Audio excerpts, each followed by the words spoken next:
Hey everyone, today I'll tell you about how to fix Pubg server did not respond problem. It's very common problem on Pubg. So let's see how you can fix it.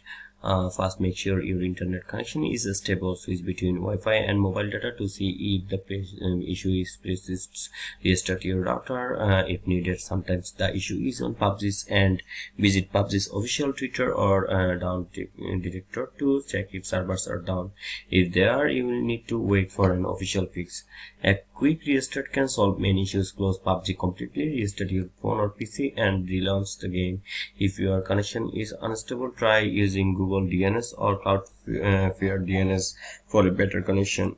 Make sure your game is fully updated. Also clear the game cache by going to settings, then go to apps and Pubg mobile, then go to storage and select clear cache.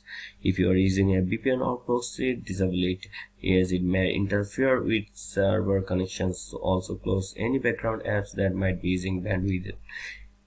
If these steps are not working, then try uninstalling and reinstalling Pubg Mobile. This can fix corrupted files and restore normal server connectivity.